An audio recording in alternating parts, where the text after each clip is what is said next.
Thank you so much for doing this. Well, I'm so glad to be here with you, Reed. Oh, what an incredible room. It is amazing. You're not only the Senior Vice President for Research and Technology at Google, you're also co-chair of this UN AI Advisory Board. And you just came out with this final report. And one of the things that really stood out to me is that, all these 7 AI initiatives like Bletchley Park and Seoul, only 7 countries are party to all of them, and 118 countries had absolutely no involvement, and most of those are from the Global South. And I want you to talk about what are the implications for that? What does that mean for AI in the Global South? Well, first of all, it's such a pleasure to be here with you. We're actually delighted that our recommendations from the UN high-level body were part of the Global Digital Compact and the Compact for the Future. So we're thrilled that they were actually endorsed in the vote that happened in the UN General Assembly a few days ago. But you're absolutely right. So thank you. You're absolutely right that it was quite stunning to us when we were doing our work. So the body itself, the high-level body that I co-chaired, we had 39 members from 33 countries. And as we were doing our work, it became very, very clear that while there's been a raft of all these summits and declarations and so forth, only 7 countries had participated in all of them. And as you said, there were about 118 that had not participated in any of them. And the vast majority of the 118 were in the Global South. I think that's actually quite important in the sense that if AI is going to be as transformational and impactful and has all these incredible consequences, both some of which are beneficial, some of which we're going to have to work through as potential risks, I think it's important that, in fact, the whole world be involved in this. And I don't think it should be acceptable that the Global South is not part of this, both to benefit from it, but also to shape how this technology is governed and how it impacts humanity. So we felt that was quite important to highlight. Yeah, I mean, one of the other things from the report that I thought was sort of, made me think is that there's this huge AI funding gap, right? Over $1 billion a year needs to go into more than needs to go into building, the infrastructure that we need to make this happen. And how do you fund that? Well, I think it's important, first of all, to recognize the nature of the problem. And we were very concerned on the high-level body that the existing digital divide doesn't also turn into an AI divide in ways that leaves out the Global South. So I think if we're going to tackle this digital and now potentially AI divide, we're going to need a few things. It's going to be important that the Global South has access to what I think of and what we think of as the ingredients for AI. So compute, access to models, and so on. But in addition to that, it's also important to have what we called in the work we're doing the enablers, so digital infrastructure, connectivity, and all of those things. That's what makes it such a huge capacity gap for the Global South to fully participate and capitalize on this technology. So I think somehow the world is going to have to come together to think through how we finance that. Now, I think that the financing and funding of that is going to have to be a public-private set of initiatives and efforts. I mean, we're trying to do some of that at Google ourselves with the investments that we're making, a lot of them in the Global South, to try and help bridge some of those funding capacity gaps. Undersea cables, I think you've been doing for years, but now as you do these other projects, right, looking forward, what's the strategic value, or is there a business purpose for all of these projects at Google? Well, first of all, just to describe what we're doing, I think what we're doing falls into a few categories. One is infrastructure, and here we think both giving countries and entrepreneurs and businesses access to cloud computing and infrastructure, but also connectivity. I mean, most of the Global South, whether it's Africa or many parts in Latin America, connectivity is not what it should be. That's why we're doing all these cables. For example, now we have the Equiano cable from the top of Africa all the way down to the south, to the southern tip, with many countries having the option to connect to that. We just did the Umoja cable recently from Central Africa down, connecting to Australia. So infrastructure is a big part of it. But I think there are a few other things too. I think it's going to be important to work on things like languages to properly reflect the rich diversity of the world so people have access to things.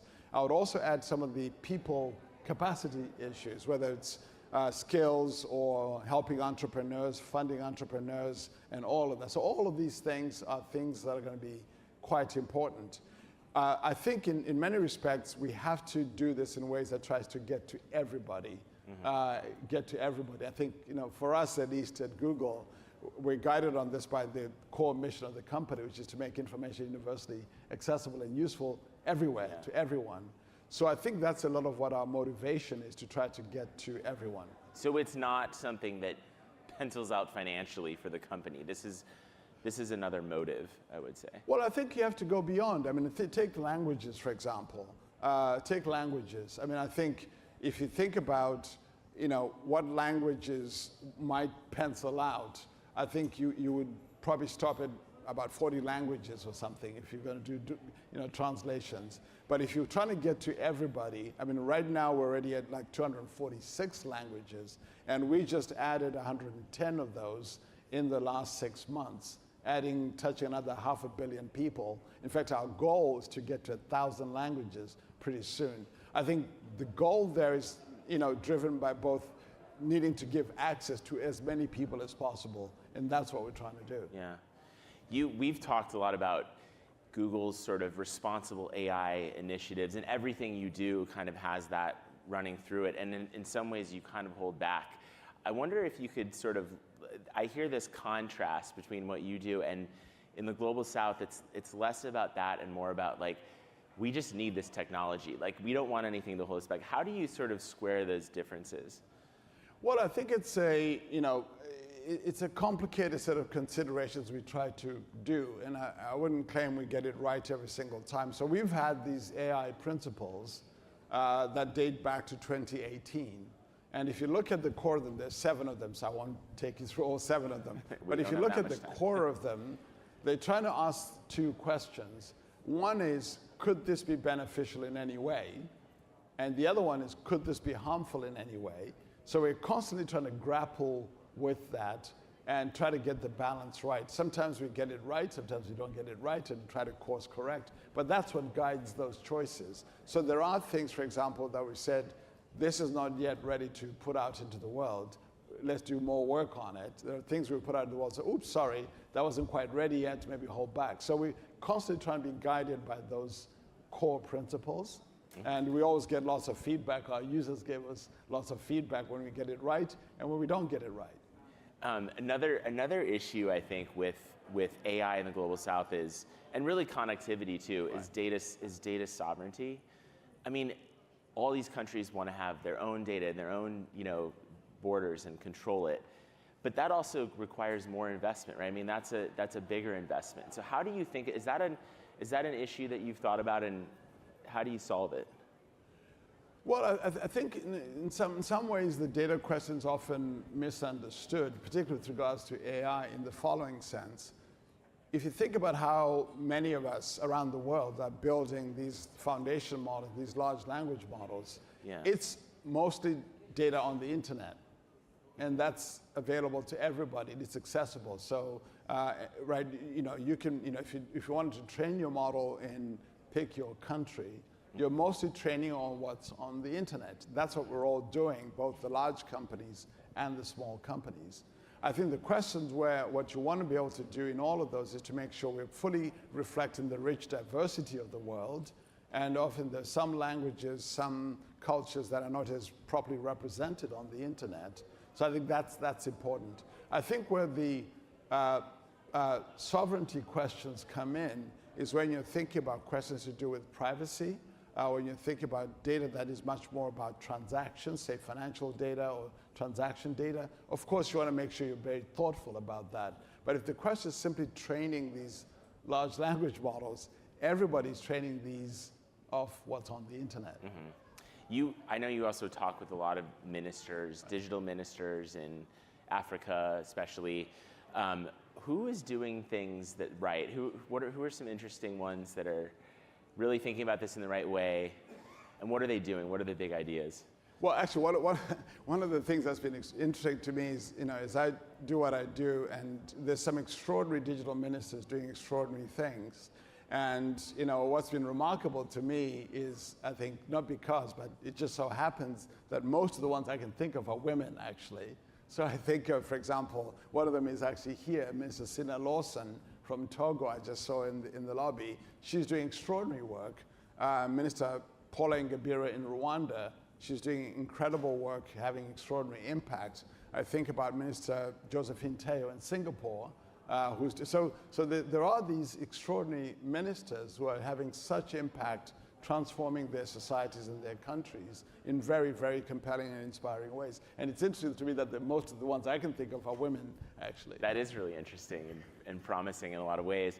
I think I'll close out with this as we run out of time. I mean, give me like sort of your vision for, I don't know, over the next 5 to 10 years, what's the perfect way this goes, and what is a potential bad way this goes? I mean, the best case and worst case scenario. Well, I think, first of all, the thing that I think about, and many of us think about, is the idea this is such a transformational general purpose technology. When you think about it that way, you suddenly realize that on the one hand, it has this incredible potential to transform what people do every day, what entrepreneurs, small businesses, economies, productivity, the possibility of advancing science. We're starting to see evidence of that. The potential to contribute to things that the world wants to see, such as the SDGs. So the opportunities and potential is immense in all those different ways. In fact, if you haven't seen this, there's some extraordinary work that the UN has done, for example, that shows that something like, of the roughly 169 goals in the SDGs, in the specific goals, something like 134 of them could benefit and be contributed to by AI. So there are all these extraordinary opportunities on the one hand. At the same time, there are some real risks and complexities, and I think we have to recognize those too. As I think of on the risks and complexity side, think about the possibilities of what I think of as performance issues. Sometimes these systems are not accurate. Sometimes they'll hallucinate, right? Nobody wants that. Nobody builds them for that. Sometimes they'll be biased. I don't think anybody's going out to build a biased AI, but those are problematic performance issues. Then you've also got the concerns about misuse. You can imagine these systems being misused for manipulation, deep fakes, misinformation. You worry about that. Then you've got complex impacts, such as both beneficial and challenging about work and so forth. So I think we have to think about both of those things at the same time. So the question is, can we put in the right governance frameworks that both enable the things we want, such as all those wonderful beneficial things, but at the same time address. So my hope is that as we navigate this, and this is what we're trying to do with the high-level UN body on AI, to say, can we put in the right architecture frameworks that try to do both, enable the incredible things that we think are going to be possible, and also address the risks. So my hope is we get that balance right, and that's why I like the recommendations that we came up with in the UN high-level body. That's a lot to think about. Thank you so much. We're out of time. I could talk about this forever, but really appreciate you coming out. You're welcome. Thanks for having me.